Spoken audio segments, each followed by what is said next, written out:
Okay guys, we are back to video on differentiation. This is going to be part 2. Please see part 1 if you haven't seen it already. And we have cancelled down to this lovely equation over here. And we know that this is going to be equal to the gradient at any point. So we just got to cancel this down to get our good old equation. Now obviously here you have binomial expansion, and this bit requires a bit of Pascal's triangle. So we're going to work that out. Now let's draw a Pascal's triangle so we just familiarize ourselves with it. As you know, it was 1, it goes 1, 1, after that 1, 2, 1, then 1. You add on the 2 above, the 2 numbers diagonally above each number. And it'll form this pattern, and it's useful in combinatorics and specifically binomial expansion. Forgive me if I made a mistake. Normally you don't tend to make mistakes in Pascal's triangle. I don't think I made one there. But you can see patterns arising. So always the final index is going to be 1. The initial index is going to be 1. The second from last going this way, and also the second from first going this way. It's always going to be the row number. This row is 0, 1, 2, 3, 4, and 5. And you got formulas to calculate numbers in Pascal's triangle. That's what the NPR and the NCR buttons are there for your calculator to work out these numbers in combinatorics. And there are formulas as well to prove this. But in the meantime, we're going to use this in this equation. Now, for the time being, we can ignore this bottom bit. So we're going to look at the top bit first of all. So it's going to be equal to. Now, you're going to have this number multiplied by itself n times as the first term. So it's going to be x to the n. The next term, it's going to be this multiplied by itself n times bar 1, where it's multiplied by this. So it's going to be plus x to the n minus 1 delta x. But don't forget, there's different ways of getting to this, because we can miss out different indexes. So as a result, there are n ways. And this confirms that this is going to be the nth number, the nth index. The reason for this is because when you look at the Pascal's triangle, you'd find that in a binomial expansion, the first term takes on the first number, the next term takes on the next number, then the next number, and the next number. But in this case, we don't know how many numbers there are, but we do know that the second number is going to be n. And we don't know the terms in between, but we're going to just dot them out. The next one's probably going to be a triangle number, like you see 1, 3, 6, 10. But yeah, we can just we can imply that there's something there in between. And then you're going to find yourself with the last two terms. It's going to be n, because it's the second last.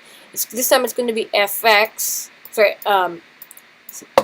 delta x, n minus 1, and then 1 of x. And then finally, you're going to have delta x to the power of n. And that is basically what you need to do to get this top bit. And obviously you have this bottom bit, so you need to divide by this. So let's factorize delta x out, so we can just simplify this whole thing. Delta x. Now obviously the delta symbol is not identical to the actual delta symbol, but don't worry about it. Let's cancel all the delta x's out. So actually, before we do that, we can see that obviously this was originally what was on the top. And this was also the top, so we can cancel minus x to the power of n with x to the power of n, so we don't have to worry about that when we're dividing by delta x. Now let's divide everything by delta x. So then, as you can see, this delta x to the power of 1 goes right here. All the ones in the middle will be powers of delta x in the middle will get subtracted by 1. Therefore, this delta x is going to get subtracted by 2, and this is going to get subtracted by 1. Now we can obviously cancel out the delta x's now that everything's been factorized out, and you're going to be left with this term,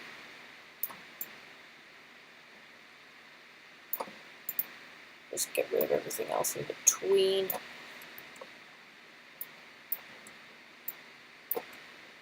and you're going to be left with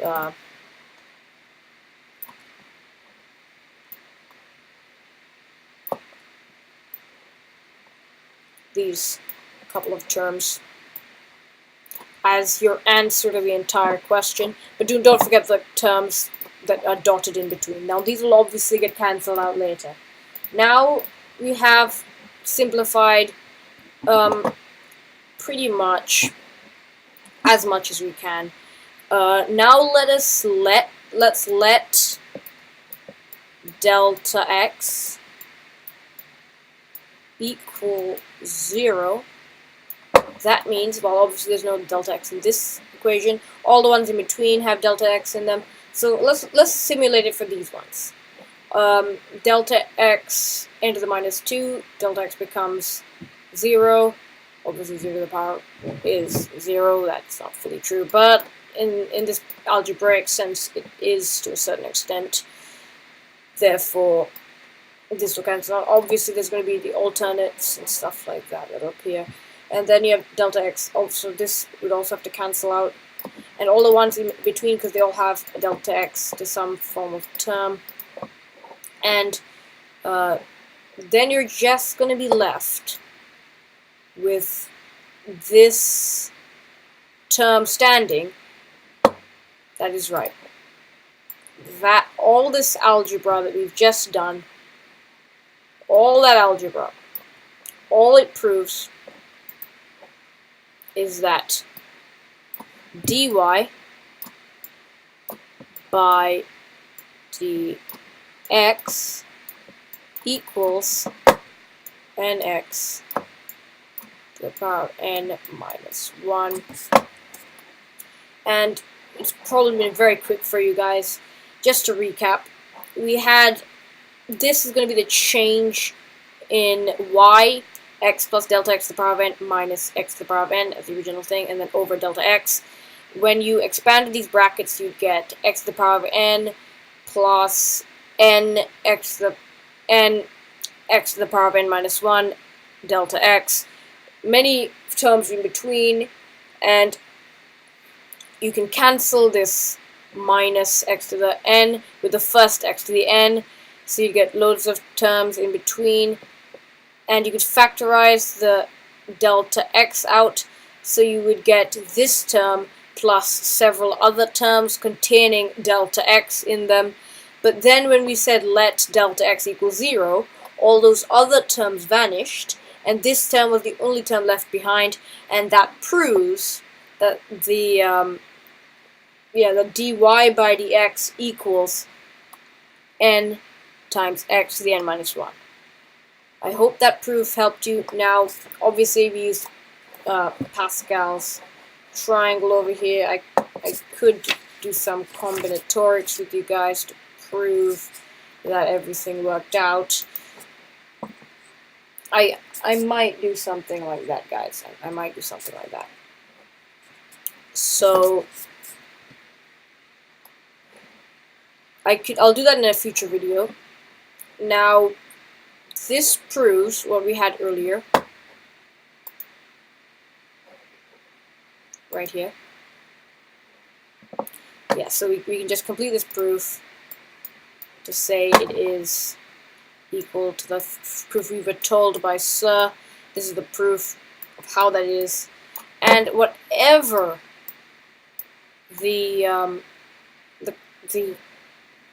exponential curve is, this will work out, provided that it's the highest function is exponentials and you don't get into other stuff like tetration, which never appears in mathematics. But what I really want to show you is that this works completely, and it would be interesting to look at the dy's and the dx's, and I just want to talk about some stuff like that. So let us get rid of, well, let us delete all this stuff here because we kind of proved it already. We're going to get a couple of lines going up. Y equals 3x cubed plus 2x squared, no, let's make it a minus 2x squared. Minus 2x squared plus 7x minus 10. I think that was a good equation I chose. Doesn't look like one. No, it wasn't. I'm gonna just change that. Just play with this so it looks a bit nicer. Let's make that a 1x. Let's change the 7x to 1. And obviously we don't need that. Minus 10 in the back if we're not going to use it. And I'll make this a little bigger. Minus 5. Yeah. I'll just say minus, plus 2. And I'll make it a bit taller so it looks a bit nicer. Plus 10. Like we originally had. Okay, so I just made a cubic equation here. And what I'd really like to do with you guys is just differentiate this. So this is y equals x cubed minus 5x squared plus 2x plus 10, and then we can do dy by dx. It's going to be equal to, no, it's going to be 3x squared minus 10x, and then plus 2. So let's do that graph as well. So we're going to get 3x squared minus 10x plus 2. And this basically shows, this is the graph of dy by dx. And it shows you the gradient at each of these points. So now it doesn't, what it means is, if you look at this point, what's its gradient? What you do is you'd go and stay on that x-axis, and you'd find a point on this additional dy by dx. You'd go across, and on the y-axis you'd get a number. That would be your gradient. Now, as you've heard of, guys, you guys probably heard in school something called d2y by dx squared. And what that means is basically the gradient of the gradient. So if we were to do that again, you'd get 6x minus 10 6x minus 10. And what that does, it shows you stuff.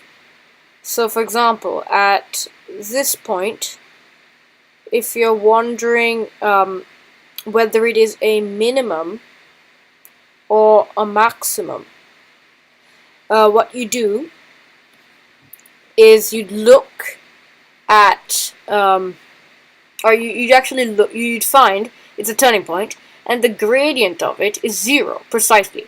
But you don't know if it's a maximum or a minimum. You'd look to the left or the right of this, wouldn't you? Now, obviously, you have issues looking to the left and right of this curve.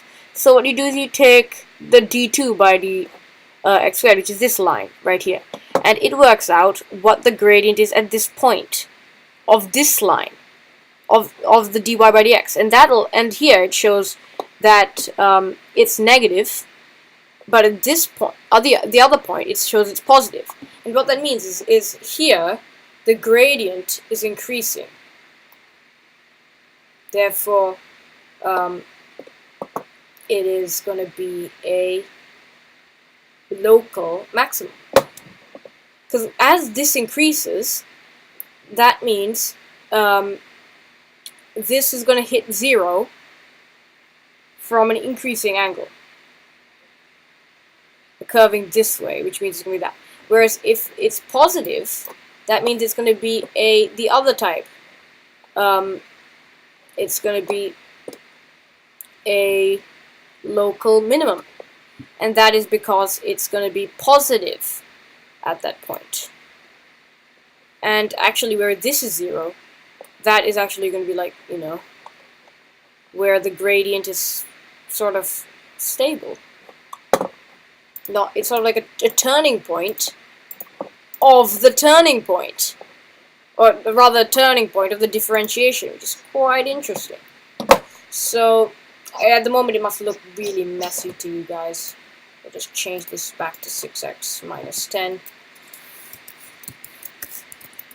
But yeah, recap, we've just looked at stuff. And you have this curve here, which is our actual curve. This is the curve of the dy by dx, and this is the line of d2y by dx squared. And when this is negative, the turning point, the gradient is decreasing. When this is positive, the gradient is increasing, and you can see the rate of increase in the gradient, or what the gradient is by this curve, and you can use that to work out with its local minimum, local maximum. I hope the exam board accepts this, guys, but please, I hope you've enjoyed. This is how d2y by dx squared. I hope you guys understand it, because I understand this so well. I just want you guys to know it. But yeah, I've proved to you that nx, n minus 1, but what you guys need to do, which I haven't proved, is how come when you add these together, the equation still holds. I did not prove that today. So maybe that's something you guys can prove, and make it your mission to do so. Stay tuned, guys.